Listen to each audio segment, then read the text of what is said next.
स्थितेरुपगतेर्बृहता निजेक्यं सेव्यो हरिस्थित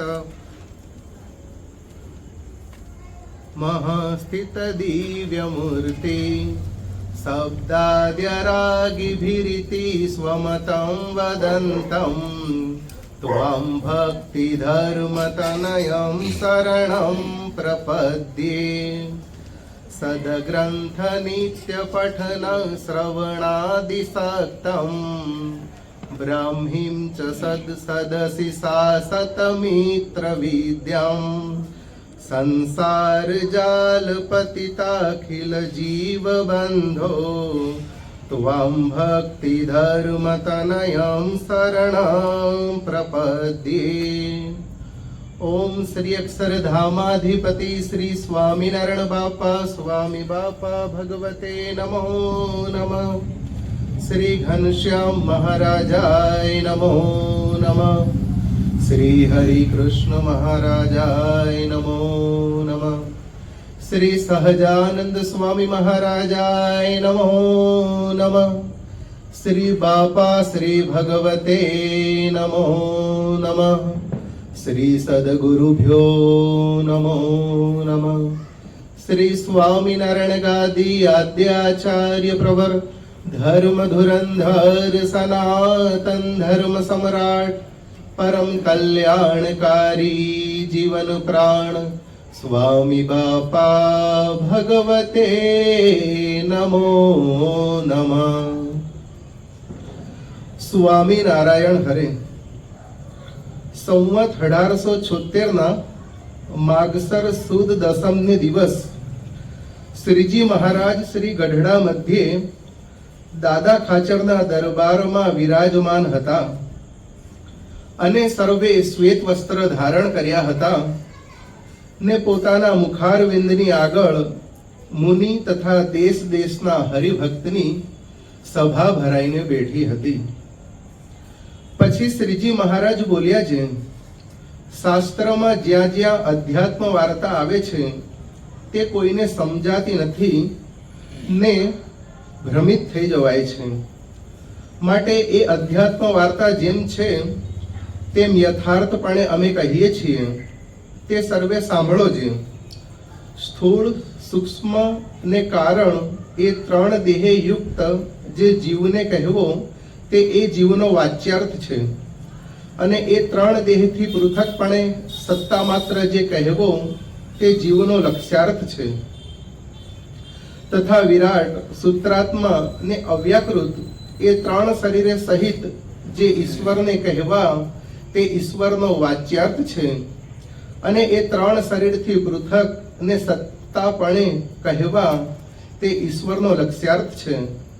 તથા માયા અને માયાના જે કાર્ય અનંત કોટી બ્રહ્માંડ તેને વિશે અન્વયપણે જે અક્ષર બ્રહ્મ કહેવા તે એનો વાચ્યાર્થ છે અને એ સર્વેથી વ્યતિરેક સચ્ચિદાનંદપણે જે અક્ષર બ્રહ્મને કહેવા તે એનો લક્ષ્યાર્થ છે। તથા અક્ષર બ્રહ્મ ને ઈશ્વર ને જીવ ને માયાને જે કાર્ય બ્રહ્માંડ એમને વિશે જે શ્રી કૃષ્ણ ભગવાનને અંતર્યામીપણે કહેવા ને નિયંતાપણે કહેવા તે ભગવાનનો વાચ્યાર્થ છે અને એ સર્વેથી પૃથકપણે કરીને પોતાના ગોલોક ધામને વિશે જે બ્રહ્મ જ્યોતિ તેને વિશે રહ્યા છે એમ જે કહેવું તે એ ભગવાનનો લક્ષ્યાર્થ છે અને એ પુરુષોત્તમ ભગવાન ને જે અક્ષર બ્રહ્મ માયા ને ઈશ્વર ને એ જીવ એ પાંચ ભેદ તે અનાદિ છે।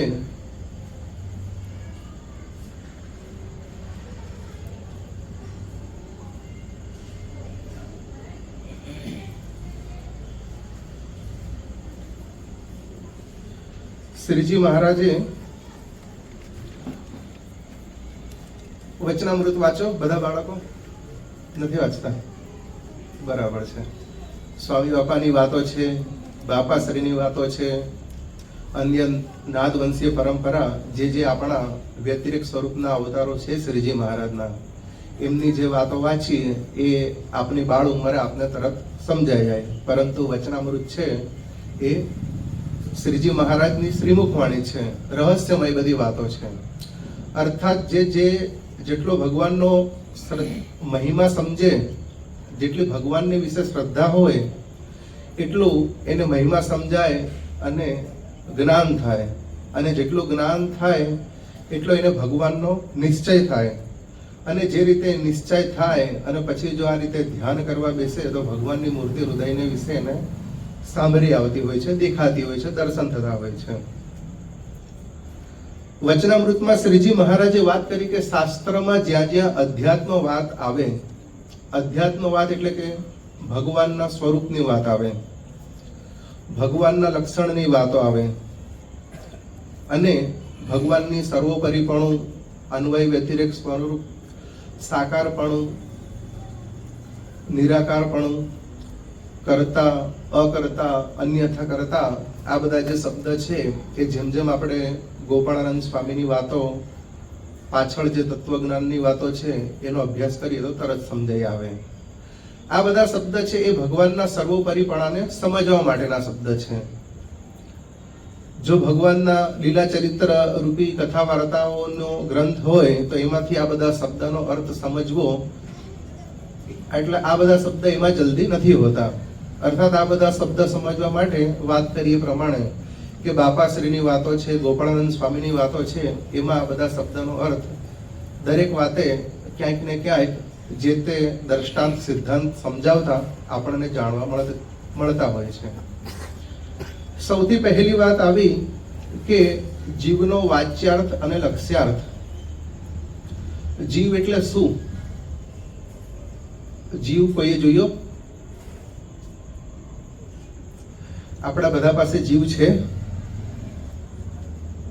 બરાબર છે. જીવ જોવાતો નથી, અર્થાત નરી આંખે નથી જોઈ શકતો. કેમ? તો સૂક્ષ્મથી અતિ સૂક્ષ્મ છે.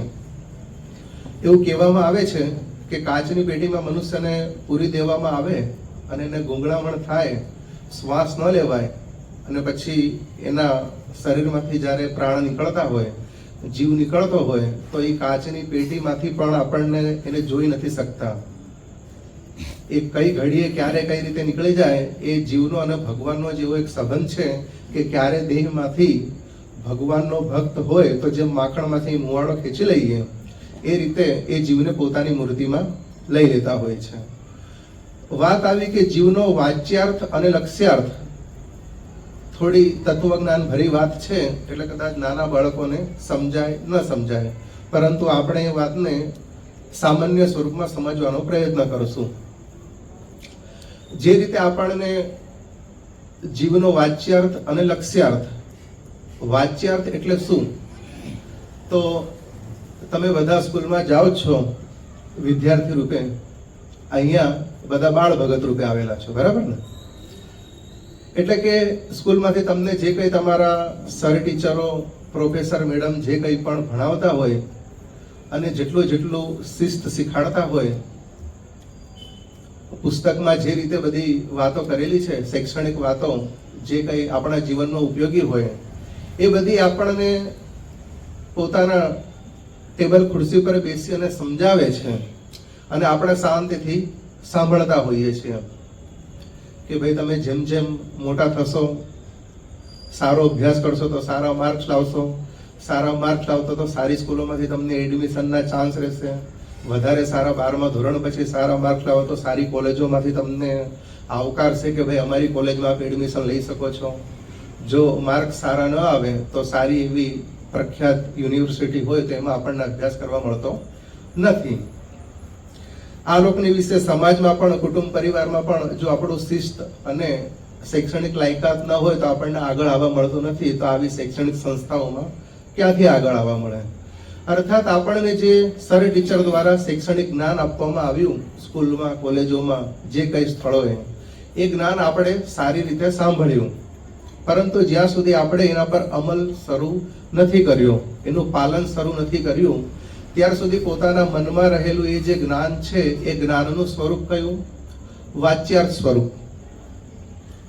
સર ટીચરોએ જે કઈ વાત કરી કે ભાઈ ઘરે જઈને આટલું હોમવર્ક કરજો, આટલું મોઢે કરી લાવજો, આટલું ડ્રોઈંગ કરી લાવજો, જે કઈ બધા હોમવર્ક સોંપી દીધું હોય 3-4 કામો, અને આપણે ઘરે આવીએ અને વળી બાળ મિત્રો સાથે રમત ગમતમાં લાગી ગયા હોય અને એ કાર્યને કર્યું ના હોય, બીજા દિવસે વળી પાછા સ્કૂલમાં ગયા હોય તો આપણે કાર્ય કર્યું નથી.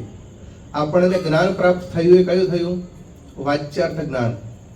પણ જો ઘરે આવીને એ પ્રકારે હોમવર્ક કરી લીધું હોય, મોડે કરવા કીધું હોય, મોડે કરી લીધું હોય, લખાણ લખવું, ડ્રોઈંગ વગેરે જે કંઈ પણ મોડલ બનાવવા આપ્યું હોય, કેમ કે હવે બધું શૈક્ષણિક બધું એજ્યુકેશન મોડલ સ્વરૂપ તથા બધું આગળ વધે છે. હવે એકલું પાઠ્યપુસ્તક જ્ઞાન સ્કૂલમાં પણ રહેતું નથી, કંઈક ને કંઈક એક્ટિવિટી દર મહિને કરાવતા હોય છે. જો આપણે આપણા સર ટીચરોની વાતને સાંભળીને, કારણ સત્સંગની વિશે સંતોની વાત સાંભળીને, મંદિરની વિશે આશીર્વાદમાં બાપાની વાતો સાંભળી ને એ પ્રમાણે પોતાના જીવનમાં અમલ કરવાનો પ્રયત્ન કરીએ તો એ જ્ઞાનનું સ્વરૂપ અમલ કરવાનો શરૂઆત કરીએ, પાલન કરવાની શરૂઆત કરીએ, ત્યારથી એનું સ્વરૂપ લક્ષ્યાર્થ તરફ આગળ વધે. પરંતુ જો આપણે સત્સંગને વિશે અહીંયા નિકોલ બાળ સભામાં પણ વર્ષોથી આવતા હોઈએ, લગભગ 10 વર્ષ કંઈક હમણાં ઉજવાયા, બરાબર ને? જે કોઈ ભક્તો જ્યારથી ત્યારથી, કોઈ 5 વર્ષથી જોડાયા હોય, કોઈ 2 વર્ષથી જોડાયા હોય, 10 વર્ષથી જોડાયા હોય, અહીંયા સંતો દ્વારા, નાના નાના બાળકો દ્વારા જે કંઈ બધી શ્રીજી મહારાજના સ્વરૂપની, કારણ સત્સંગના જ્ઞાનની આપણને જે કંઈ અવનવી વાતો કહેવામાં આવતી હોય અને એ પ્રમાણે આપણે વર્ષો વર્ષ, મહિનાઓ મહિના ગયા છતાં પણ જો પોતાના અમલમાં ન લઈએ, પાલન ન કરીએ તો એ બધું જ્ઞાન છે એ આપણું બધું વાચ્યાર્થને વિશે કહેવાય. વચનામૃતમાં વાત આવી કે જીવનો વાચ્યાર્થ, તો આપણા હૃદયને વિશે જીવ રહેલો છે. જીવ છે તો આ જે શરીર દેખાતું હલન ચલન કરે છે, અને એ જો જીવ નીકળી જાય તો જીવ હલન ચલન કરતું નથી, નિર્જીવ થઈ જાય, શરીર સજીવ નથી રહેતું. તો જ્યાર સુધી આપણા જીવાત્મા સંબંધી જે ભગવાનની વાતો, આ લોકની જગતની જે કઈ વાતો છે એ બધી અસર કરતી હોય તો આ એક માત્ર દેહને અસર કરે છે. પરંતુ જ્યારે ભગવાન સંબંધી વાતો, શાસ્ત્ર સંબંધી વાતો, આત્યંતિક મોક્ષ સંબંધી વાતો, કથા વાર્તાને વિશે, મંદિરને વિશે, બાપાના આશીર્વાદમાં આપણા મોબાઈલમાં લાઈવ જોતા હોય તો એ બધી વાતોની અસર કોને થતી હોય છે?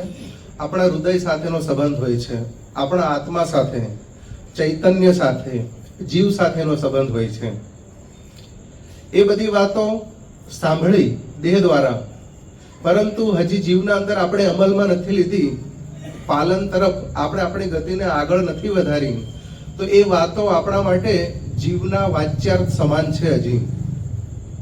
પણ જો ધીરે ધીરે આપણે જે કંઈ પણ વાતો કરી હોય કે ભાઈ નિત્ય 5 માળા ફેરવવી, ભગવાનના મંદિરને વિશે દંડવત કરવા, જેને જેટલા યોગ્ય લાગે, જે પ્રમાણે યથાશક્તિ ઉંમર પ્રમાણે, સારું શરીર હોય તો વધારે કરો, ઉંમર લાયક શરીર હોય તો એ રીતે ઓછા, જેને જે રીતે યોગ્ય નિયમ લાગે એ પ્રમાણે આપણે શરૂઆત ન કરી હોય.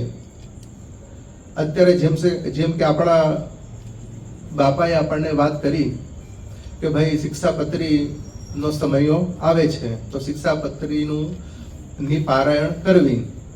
આપણામાંથી ઘણા બધા ભક્તો કરતા હશે અને ન કરતા હોય તો વારે વારે સંતો કહેતા આવ્યા છે કે દિન પ્રતિદિન પોતાના નિત્ય પૂજા દરમિયાન તો આપણે જે 2-5 શ્લોકનો નિયમ હોય એ તો વાંચન કરતા હોઈએ, પરંતુ પારાયણ નિમિત્તે જે વિશેષ વાંચન કરવાનું છે, જેને જેવો જેવો સમય મળે, વિદ્યાર્થી હોય તો એ પ્રમાણે, મોટા ઉંમર લાયક વ્યક્તિ હોય તો એ પ્રમાણે કામકાજ કરતા, નોકરી જોબ વાળા, પરંતુ પારાયણને જેટલી બને એટલી વધારામાં વધારે કરીએ એટલું આપણને જે મોટાએ સત્પુરુષે જે રીતે શિક્ષાપત્રી પારાયણ સ્વરૂપે જે ફળની પ્રાપ્તિ કહેલી છે એટલું ફળ આપણને વધારે મળતું હોય છે, મૂર્તિ સુખરૂપી ફળ.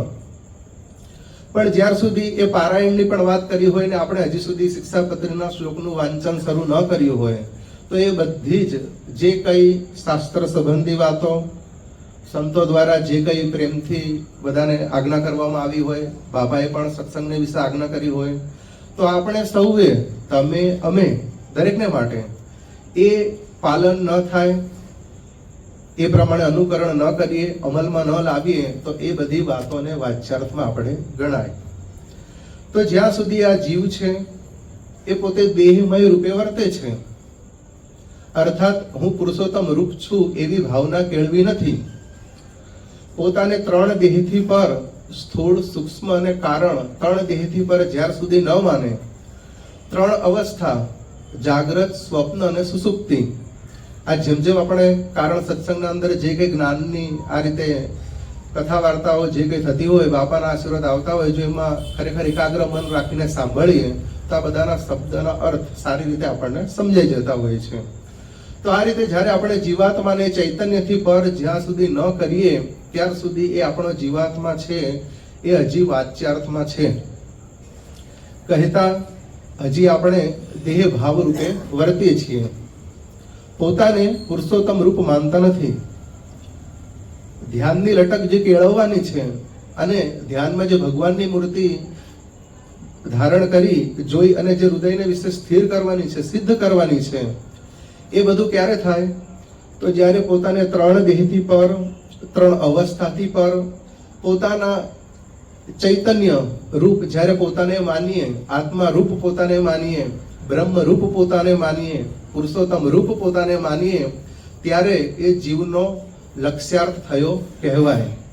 પરંતુ એ સિવાય આપણે જે કંઈ વર્ષો વર્ષ દરમિયાન સત્સંગ કરતા ગમે તેટલી વાતો સાંભળી હોય, વાર તહેવારે સમયાઓમાં જે કંઈ નિયમો આપ્યા હોય બાપાએ, એનો જ્યાર સુધી અમલ ન કરીએ ત્યાર સુધી એ જીવનો હજી વાચ્યાર્થ છે. જે રીતે જીવના વાચ્યાર્થની વાત કરી એ જ રીતે આગળ ઈશ્વરના વાચ્યાર્થ અને લક્ષ્યાર્થની વાત કરી છે કે ભાઈ વિરાટ, સૂત્રાત્મા અને અવ્યાકૃત એ જે ત્રણ શરીર છે એમાં જો ઈશ્વર રહે છે તો એવી રીતે એ ઈશ્વરનો વાચ્યાર્થ છે. કહેતા જે રીતે જીવથી માંડી અને શ્રીજી મહારાજ સુધીનું જે તત્વજ્ઞાનનું કોષ્ટક છે, ગુજરાતી વચનામૃત ભાગ 2 ની પાછળ અમુક વચનામૃતોમાં પ્રિન્ટ છે ને અમુકમાં કદાચ ન પણ હોઈ શકે, નવી આવૃત્તિ એડિશન બહાર પડી હોય એમાં ઘણા બધા મોટા ભાગે વચનામૃતોમાં હશે. એટલે કે એમાં આખો કોષ્ટક આપેલો છે જીવથી માંડી શિવ સુધીનો, જીવથી માંડી અને શ્રીજી મહારાજ સુધીનો. તો એમાં જે ઈશ્વરનો વાચ્યાર્થ અને લક્ષ્યાર્થ, શ્રીજી મહારાજ જે કઈ મૂળ અક્ષરાદિકથી માંડી અને જીવ સુધી પોતાના તેજ દ્વારે, અન્વય સ્વરૂપે, અંતર્યામી રૂપે જે કઈ આજ્ઞા કરતા હોય એમાં ઈશ્વર કહેતા મૂળ પુરુષ એમને જે આજ્ઞા કરી છે અને એ પ્રમાણે પોતે આજ્ઞા પ્રમાણે કાર્ય ન કરે, એમનું કાર્ય શું? તો પ્રકૃતિ ને દ્રષ્ટિએ કરી અને જે કંઈ દર્શન દે અને એને કરીને અનંત કોટી પ્રધાન પુરુષ રૂપી અનંત કોટી બ્રહ્માંડોની ઉત્પત્તિ કરવી. એ જો પુરુષ એનું કાર્ય, ઈશ્વર એનું કાર્ય ન કરે તો ત્યાં સુધી એ ઈશ્વરનું વાચ્યાર્થપણું કહેવાય. અને મૂળ અક્ષરથી માંડી અને જીવ સુધી જેને જે રીતે શ્રીજી મહારાજ તેજ દ્વારે, અંતર્યામી રૂપે, અન્વયપણે કરીને જે કોઈ આજ્ઞાઓ કરે છે અને એ પ્રત્યેક ક્રમ પોતાનું જો કાર્ય કરે, શાસ્ત્રના વિશે આપણે જેમ સાંભળ્યું કે બ્રહ્મા, વિષ્ણુ, મહેશ આદિકને સૃષ્ટિનું ઉત્પત્તિ, પાલન, પ્રલય જે કંઈ કાર્યની વહેંચણી કરી છે, તો આ રીતે ઈશ્વરનું કાર્ય અને એથી પર મહારાજે અક્ષર બ્રહ્મ રૂપે અને શ્રી કૃષ્ણ રૂપે પોતાને કહ્યા છે. અર્થાત શ્રીજી મહારાજનું જે રીતે કાર્ય છે આખું બ્રહ્માંડનું સંચાલન કરવું, સૂર્ય, ચંદ્ર આદિકને પણ આજ્ઞા કરી છે કે નિત્ય સવાર થાય પોતપોતાના ક્રમ પ્રમાણે સૃષ્ટિને વિશે જે કંઈ ઉદય થવું, અસ્તપણાને પામવું, એ રીતે કે દરેક સ્ટેપ પર દરેક જે પોતાનું કાર્ય કરે છે તો એ એનો લક્ષ્યાર્થ થયો. પરંતુ જ્યાં સુધી કાર્ય કરવાની સ્થિતિ હાંસલ નથી કરી ત્યાં સુધી એનું વાચ્યાર્થ કહેવાતું હોય છે. આજની સમય મર્યાદાને ધ્યાનમાં રાખીને આ વચનામૃત તત્વજ્ઞાનથી ભરેલું છે. કદાચ નાના બાળકોને ન પણ સમજાયું હોય, પરંતુ જેમ જેમ શાસ્ત્રનું વાંચન કરતા જશું, સંત સમાગમ થતો જશે, એમ ધીરે ધીરે ખ્યાલ આવે એવું છે. તો હવે આપણને શાંતિ નિલય સ્વામી સંતવાણીનો લાભ આપશે.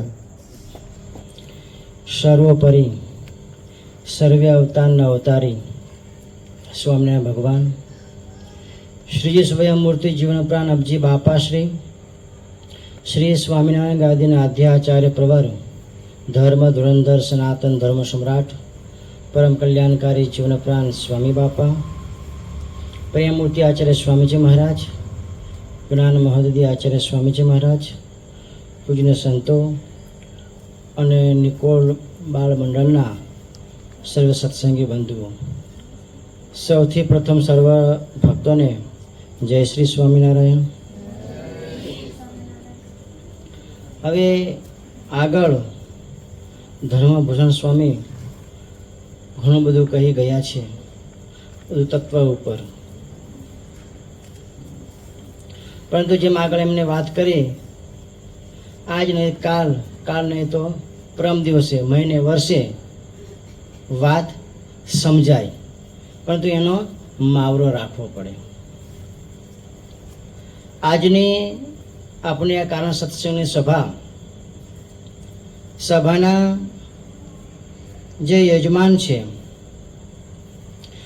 સોનલબેન ઘનશ્યામભાઈ સુતરિયા. હવે એમને જે આ સભા કરાવી છે એમનું નિમિત્ત એ છે કે પિતાશ્રી પુરુષોત્તમભાઈ માવજીભાઈ કાકડિયા એમની 11મી પુણ્યતિથિ નિમિત્તે અને પિતા અને માતાને ભગવાન બાપા સ્વામી બાપા વધુને વધુ મૂર્તિ સુખ આપે એવો પ્રાર્થના કરે છે. તો આપણે બધા પણ ભેગા મળીને ભગવાન બાપા સ્વામી બાપાના ચરણોમાં એટલી પ્રાર્થના કરીએ, બસ એમને જે પણ કંઈ ઈચ્છાથી પ્રાર્થના કરી છે, તો આપણે ભેગા મળીને એમને પણ ભગવાન બાપા સ્વામી બાપાને પ્રાર્થના કરીએ કે બસ એમને પણ વધુને વધુ મૂર્તિ સુખ આપજો. હવે આગળ આપણે જોઈએ કે તમે છે ને નિકોલના ભક્તો છે ને બહુ પાકા કહેવાય. હા, બુદ્ધિ ઘણી,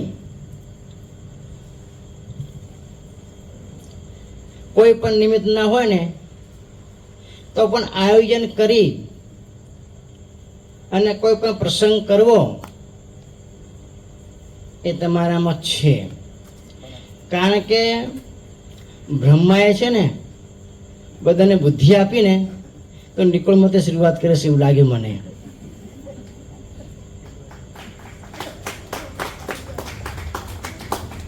બુદ્ધિને ક્યાં વાપરવી એ જોયું કે કોઈ પણ પ્રસંગ હોય કે ડેકોરેશન કરવું હોય, કોઈ પણ આયોજન કરવું હોય, બધા ભક્તો ભેગા મળી અને આયોજન કરતા હોય છે. બસ તમે જેવો સાથ સહકાર આપો છો ને એવો સાથ સહકાર આપતા રહેજો. તમારા સાથ સહકારની અમને જરૂર છે. ગયા ગુરુવારે અમે જોયું કે બધા ભક્તો 6 વાગ્યાથી બધા આવી ગયા. અમે લગભગ કેટલા 5, 5:30 આસપાસ અમે આવી ગયા ત્યાં. તો એમાં તો મનન શું વૈભવ ક્યાં આવી ગયા હતા. અને પછી 6 વાગ્યા એટલે બધા શું નામ વૈભવ ભવ્ય, પછી ઓલો શું નામ કૃપાલ, પછી ઓલો કહેતો કીર્તન, પછી બીજો કોણ આવી ગયો હતો, જય આવી ગયો હતો, અને મેન ધુલાજી અમારા. અને પાછળ બેનો ભક્તો પણ આવી ગયા હતા. બધા તમે જે સેવા કરો છો ને, તમારો જે પ્રેમ ભાવ છે એ પ્રેમ ભાવને કારણે બધા સેવામાં લાગી ગયા હતા. કારણ કે આખી દુનિયા છે ને પ્રેમની ભૂખી છે. બધાને પ્રેમ જોઈએ છે. જો પ્રેમથી આપણે બોલાવીશું ને તો માણસ દોડતો દોડતો આવતો હોય છે. કોઈ પક્ષી, પશુ, અરે હિંસક પ્રાણી એ પણ પ્રેમથી વશ થાય છે. એને તમારે જે ટ્રેનિંગ આપવી હોય એને આપી શકો છો, અને પછી એ પ્રકારે પશુ હોય, પક્ષી હોય કે પછી હિંસક પ્રાણી હોય, તમે જે પ્રમાણે કરવા માટે એને દોરો છો એ પ્રમાણે એ કરતું હોય છે. કેમ? પ્રેમ. એટલે આખી દુનિયા પ્રેમની ભૂખી છે, પ્રેમ જોઈએ છે. તમે બધાને પ્રેમ મળે છે એટલે તમે એકને બેઠા છો. તમે દોડી દોડીને આવો છો શેના માટે? પ્રેમ. તો બસ આવો સાથ સહકાર ને જરૂર છે ભાઈ. જો સાથ સહકાર હશે તમારો તો કોઈ પણ કાર્ય કરવું હોય ને એ કાર્ય દીપી ઉઠશે. સંમતિ કાર્ય સાધિકા, સંપ જોઈએ છે.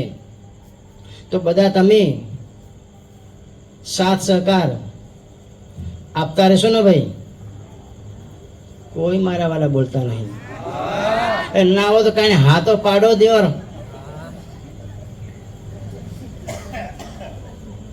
એટલે બધા સાથ સહકાર આપતા રહેજો. વાણી પણ આપણે મીઠી રાખવાની, અને કોઈ પણ સેવા કરવા માટે આવ્યો હોય તો પ્રસાદી આપવી ભાઈ. એવું આપણે ન રાખવું કે ભાઈ પ્રસાદી તું વધારે લઈ ગયો કે ભાઈ તું ઓછી લઈ ગયો, અને મળી કાંઈ ના મળી સ્પોન્સરને કહી દેવાનું ભાઈ 50-100 રૂપિયા વધારે આપી દે. જેને જે સ્પોન્સર હોય એ પ્રસાદી વધારે લાવી નાખવાની, પ્રસાદી આપી દેવાની. ઇન કેસ અથવા એવું પણ બને કે ભાઈ આ પ્રવીણભાઈ છે, આ પેંડાની પ્રસાદી વેચી, એક્ઝામ્પલ તરીકે હું આ તો પેંડાની પ્રસાદી વેચી, હવે પ્રવીણભાઈને પેંડા ન ભાવતા હોય તો એનો દીકરો હોય કૃપાલ, એને આપી દીધી, તો પછી એમાં કોઈ આર્ગ્યુમેન્ટ ના કરવાની ભાઈ. અને શા માટે આપી, તે શા માટે લીધી, નો આર્ગ્યુમેન્ટ. પણ ન ભાવતી હોય આપી દીધી, ભલે ખાતો ભલે જમવાની, એમાં કોઈ વાંધો નથી ભાઈ. પરંતુ અહીંયા કને સેવા કરવા માટે બધા આવી જજો. તમે બધા અહીંયા કને આવ્યા છો, શા માટે આવ્યા છો ભાઈ? આનું કારણ શું? શું પ્રયોજન છે? કથા તમને ભગવાનના પ્રત્યે જે પ્રેમ ભાવ છે, આપણે આ લોકની વાત કરી, ભગવાનના પ્રત્યે આપણને બધાને પ્રેમ ભાવ છે, તો એ પ્રેમને કારણે આપણે બધા અહીંયા કને આવ્યા છીએ. અને ભગવાનના જે ગુણગાન આપણે ગાઈએ છીએ, આપણે સાંભળીએ છીએ, તો દર ગુરુવારે જે સભા થાય છે બંધુઓ, આપણે સભા બહુ ઓછી લાગે છે ભાઈ. આગળ પેલા મેં કીધું હતું, અત્યારે પણ તમને કહું છું, અઠવાડિયામાં ભગવાનને આપણા માટે જેમ મહારાજે શિક્ષાપત્રીમાં વાત કરી કે ભાઈ અમારા સત્સંગીએ અમારા આશ્રિતે દશાંશ વિષાંશ કાઢવો, તો આપણે કથા વાર્તા ભગવાનને ભજન કરવાને માટે પણ દશાંશ વિષાંશ કાઢવાનો છે ભાઈ. આમ કેટલા જણા આપણે કાઢીએ છીએ ભાઈ?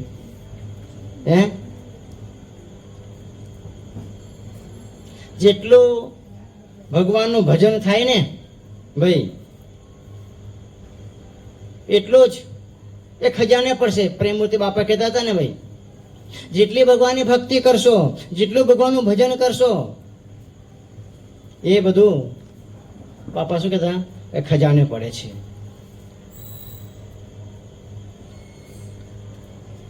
તો આપણે જો ખજાને પાડવું હોય, ભગવાનને રાજી કરવા હોય, તો અચૂક થોડો સમય ભગવાનને માટે, આપણા માટે આપણે કાઢવો.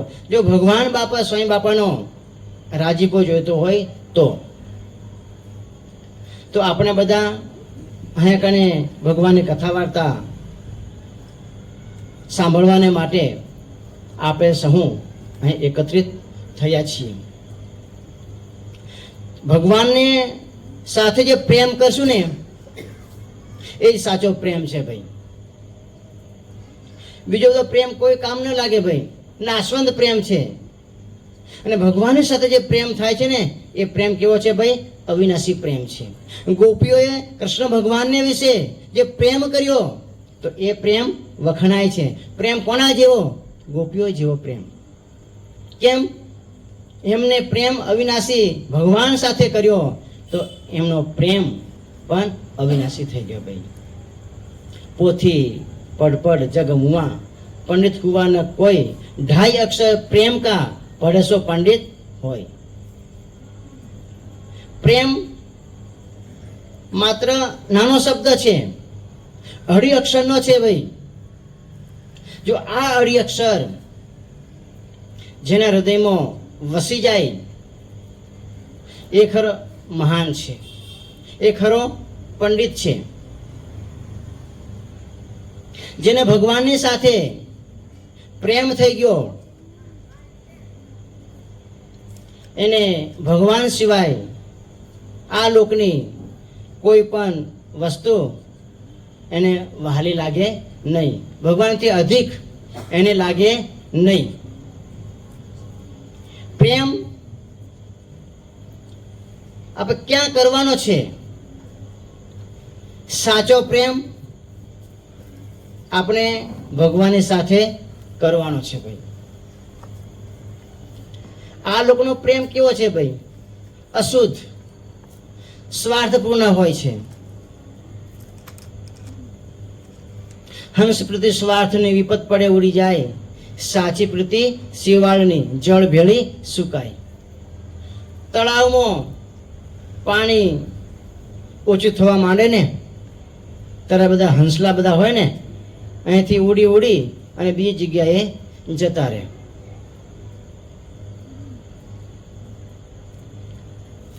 જ્યારે શિવાળની જે પાણી સાથે જે પ્રીતિ છે, જે પ્રેમ છે એની સાથે લાગી રહે છે. પાણી સુકાઈ જાય છે, એનું ભેગું ભેગું શિવાળ પણ સુકાઈ જાય છે. શિવાળ ક્યારે પણ પાણીનો ત્યાગ કરતો નથી. તો આવો પ્રેમ ગોપીઓએ ભગવાન વિશે કર્યો હતો. ગોપીઓ ભગવાનનો મહિમાને જાણતી હતી કે પ્રેમ કરવા જેવો ક્યાં છે, તો ભગવાન વિશે પ્રેમ કરવા જેવો છે. ભલે દેહને સામે જોયું નહીં, દેહનું જે થયું એ થાય, પરંતુ અવિનાશી પ્રેમ મારે કરવો છે ભગવાનની સાથે. તો એને ગોપીઓએ ભગવાનની સાથે એને પ્રેમ કર્યો ભાઈ. નરસિંહ મહેતા ભગવાનની સાથે પ્રેમ ભક્તિ કરી ભાઈ. તારી મારી વાતો જાણે છે આખું ગામ, ભલે લખે દુનિયા પાગલમાં મારું નામ. દુનિયાને જે કેવું એ કે, પરંતુ મારે ભગવાનની સાથે લગણી છે, ભગવાનની સાથે પ્રેમ ભાવ છે, તો એને દુનિયાને કશું ના પડી હોય ભાઈ. જીવબા લાડુબા ભગવાન વિશે પ્રેમ થઈ ગયો, પ્રેમ ભક્તિ લાગી ગઈ એમને. તો શું કહેવા માંડી? હું સહજાનંદ સ્વામી છું, ધર્મ ભક્તિનો પુત્ર છું. આવું ક્યારે બોલાય ભાઈ? પાગલ આગળ કીધું એમ નરસિંહ મહેતા પાગલ થઈ ગયા, એમ આ ભક્તો પણ ભગવાન વિશે પાગલ થઈ ગયા ભાઈ. તેમ આપણે પણ આપણને મળ્યા સર્વોપરી સર્વે અવતારના અવતારી સ્વામિનારાયણ ભગવાન, એમને વિશે પણ આપણે આવી ભક્તિ કરવાની છે. આવી ભક્તિ તો આપણે સ્ટેપ બાય સ્ટેપ થશે, તાત્કાલિક કરવા જઈએ તો થાય નહીં. આપણે મોટું PhD આપણે કર્યું, ગમે તે કરવું, આગળ ભણવું હોય તો આપણે પહેલી ચોપડી, બીજી, ત્રીજી એમ કરતાં કરતાં સ્ટેપ બાય સ્ટેપ આપણે જઈએ છીએ અને પછી આપણે એ સ્ટેપ ઉપર આપણે પહોંચીએ છીએ. તેમ આપણે પણ અહીં કંઈ આવે છે એકડો ઘૂંટવાને માટે, તો એકડો રૂપી ભગવાન જે આપણને મળ્યા છે બરાબર ઘૂંટવાનો છે ભાઈ. તો આપણે બધા ભક્તો ભેગા થઈને કરીને શું કરવાનું છે ભાઈ? કરીને આપણે આ જ કરવાનું છે. તો બધા ભક્તોને જે કાર્યકર્તાઓ હોય, આગળ વાત કીધી એમ કોઈ પણ સેવાની જરૂર હોય તો ફોન કરી દેવાનો, બોલાવી દેવાનો. સેવા માટે ભક્તો તમે આવજો. આપણે ફોને શું રાહ જોવાની હોય? ખબર છે આજે ગુરુવાર છે તો ફોન આપણે સામેથી કરવાનો. આ મનન છે, પછી આ શું ને ભાઈ ભાવ બધા છે જ ને, ભાઈ કામ છે તો આવી જવાનું. અને આપણે પણ પ્રેમથી બધા ભક્તોને આવકારવાના. ભાઈ બોલવામાં ધ્યાન રાખવાનું. ભાઈ કોઈ આ ડેકોરેશન હરખું નથી થયું, આમ નથી થયું, આ તો નથી થયું, ભાઈ સેવા કરે થાય ભાઈ, એમાં કોઈ ચિંતા ન કરવાની. ભાઈ કામ કરે એનાથી ભૂલ થશે, કામ ન કરે એનાથી શું ભૂલ થવાની છે? ભાઈ જે મારી છે ને છે ભાઈ શબ્દની છે ને ભાઈ, શબ્દે માર્યા મર્યા, શબ્દે છોડ્યા રાજ, જેને શબ્દ વિચાર્યા એને સર્યા કાજ.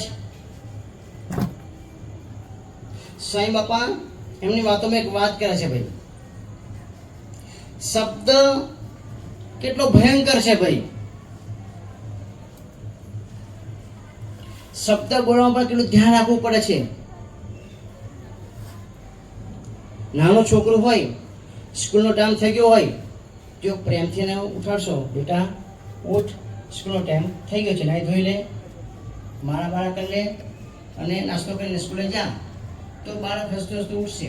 પરંતુ આપણે એમ કહીશું ઉઠ, ખબર નહીં પડતી ટાઈમ થઈ ગયો છે, તો છોકરાને પણ એ ભાષા ગમશે નહીં. મીઠી ભાષા વાપરો, પ્રેમભરી ભાષા વાપરો. શબ્દથી કેટલી હાનિ પોકે છે. સ્વામી બાપાએ આશીર્વાદમાં વાત કરે છે કે એક લાખો દરજી કરીને હતો, એને દરજીની દુકાન, બધા માણસો કપડાં હાંધવા માટે આવે, બનાવવા માટે આવે, તો કોઈ દરરોજનો કોઈ ગ્રાહક હશે, એની વાડીમાં રીંગણા સરસ મજાના થયા હશે, રીંગણા આપી ગયો અને દરજીને રીંગણા બહુ ભાવતા હતા, એટલે એને ઘરે રીંગણા મોકલાવ્યા અને કીધું કે આજે બપોરે આનું શાક કરજો. એમની ધર્મપત્ની હતા, એને તો દરરોજ સેટિંગ કરવું પડે ભાઈ, એટલે એને ચણા મગ પલાળી રાખ્યા હશે, ભાઈ આવતીકાલે શાક આનું કરશું.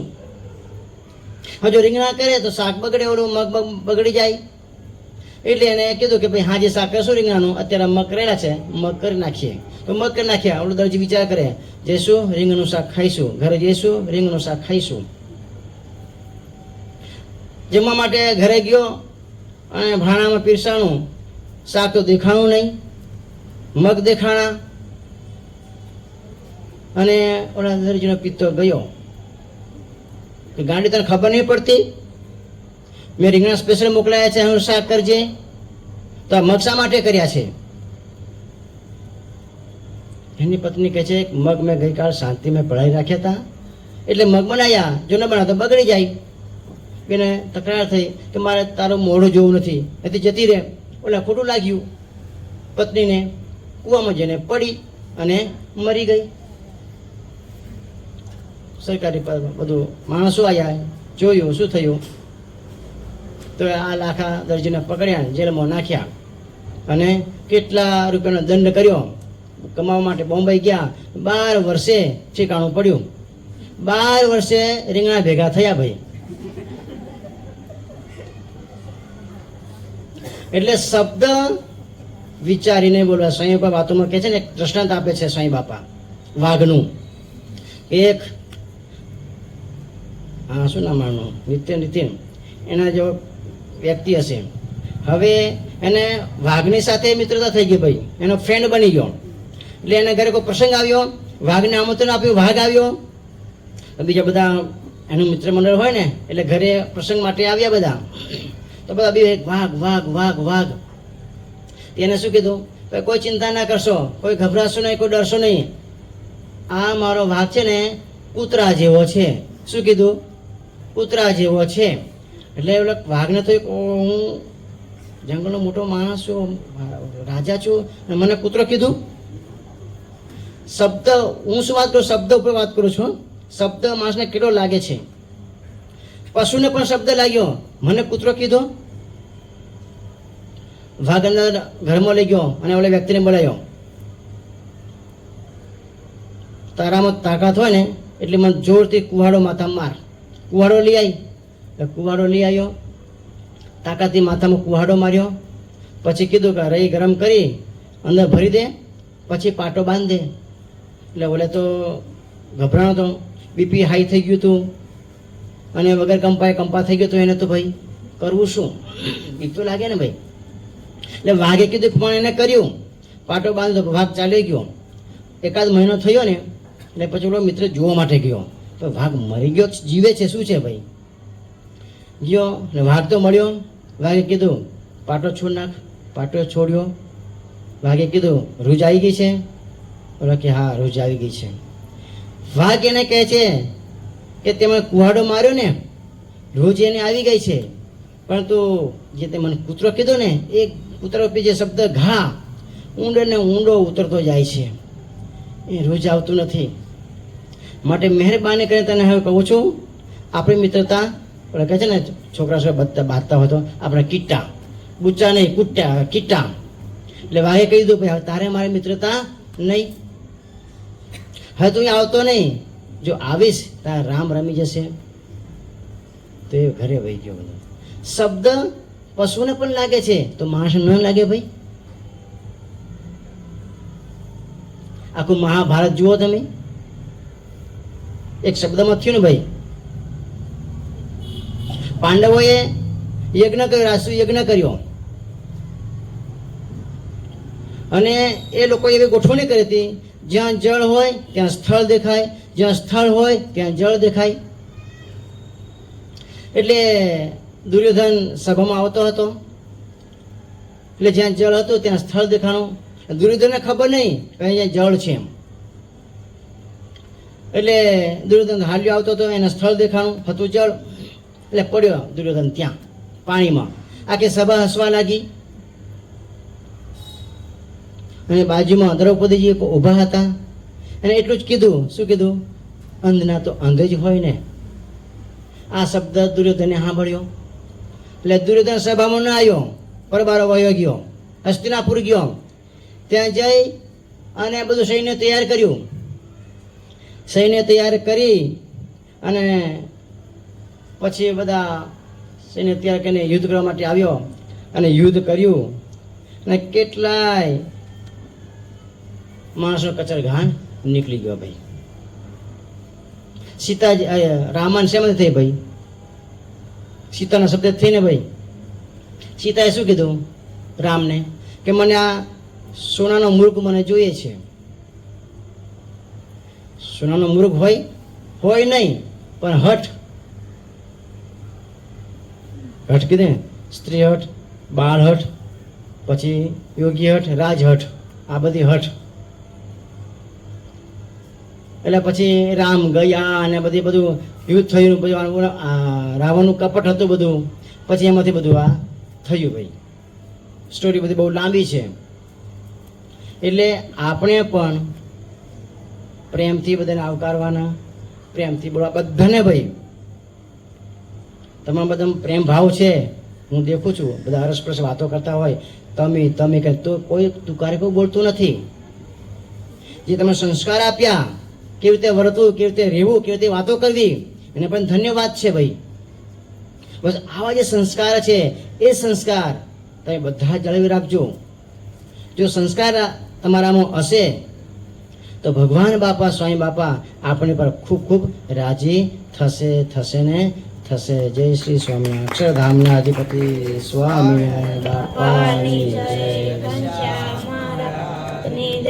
હરે કૃષ્ણ મહારાજની જય. સહજાનંદ સ્વામી મહારાજની જય. બાપા શ્રીની જય. સદગુરુ શ્રીની જય. સ્વામિનારાયણ ગાદીનાથ આચાર્ય પ્રવર્તક ધર્મ ધુરંધર સનાતન ધર્મ સમ્રાટ પરમ કલ્યાણકારી જીવન પ્રાપ્ત સ્વામી બાપાની જય.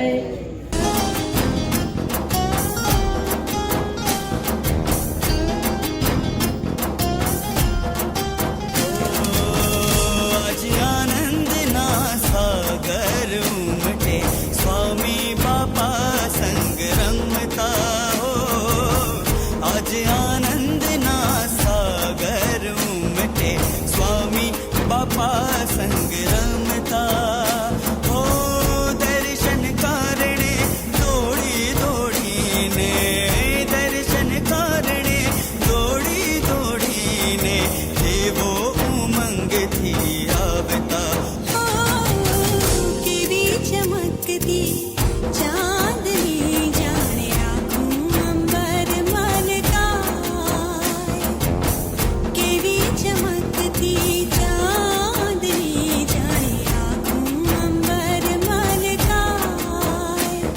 દેવી બાપાને સંગ સૌને જાગે ઉમંગ રૂડો જામ્યો છે રાસનો રંગ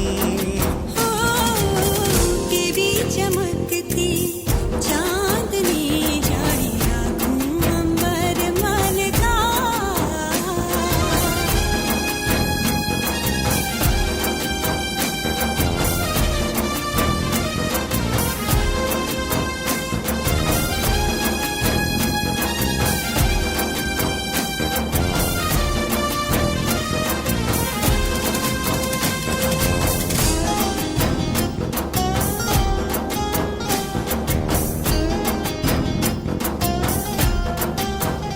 મન મોયું રે શ્રીજી તારી મૂર્તિ